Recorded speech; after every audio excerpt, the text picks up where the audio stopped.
দক্ষিণ চীন সাগরে ফিলিপিনো জেলেদের একটি জাহাজের পথরোধ করার অভিযোগ উঠেছে চীনের বিরুদ্ধে। রোববার ফিলিপিন্সের জাহাজটিকে ধাক্কা দেয়া এবং জলকামান ব্যবহার সহ আক্রমণাত্মক এবং বিপজ্জনক কৌশল অবলম্বনের অভিযোগ করেছে ম্যানিলা। ফিলিপিন্সের দক্ষিণ চীন সাগরের টাস্কফোর্সের ফুটেজে চীনা উপকূলরক্ষীকে একটি মাছ ধরার জাহাজে জলকামান ব্যবহার করতে দেখা গেছে। ম্যানিলার দক্ষিণ চীন সাগরের টাস্কফোর্স এক বিবৃতিতে বলেছে, ফিলিপিন্সের ব্যুরো অব ফিশারিজ জাহাজ, পিপলস লিবারেশন আর্মি নৌবাহিনীর জাহাজ এবং কয়েকটি চীনা কোস্টগার্ড জাহাজের লক্ষ্যবস্তুতে পরিণত হয়েছিল। দুটি জাহাজের মধ্যে সংঘর্ষেরও অভিযোগ ফিলিপিন্সের।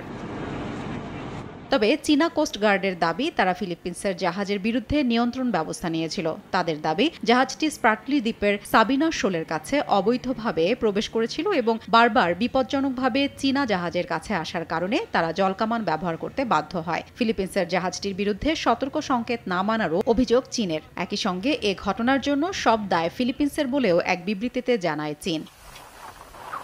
চীন দ্রুত তার সামরিক বাহিনী সম্প্রসারণ করছে এবং দক্ষিণ চীন সাগরে আধিপত্যের দাবি আরও জোরালো করছে। শুধু ফিলিপিন্সের সঙ্গে নয়, দীর্ঘদিন ধরে ভিয়েতনাম, তাইওয়ান, মালয়েশিয়া এবং ব্রুনাই সহ অন্যান্য দাবিদারদের সঙ্গেও দক্ষিণ চীন সাগর নিয়ে বিরোধ চলে আসছে চীনের।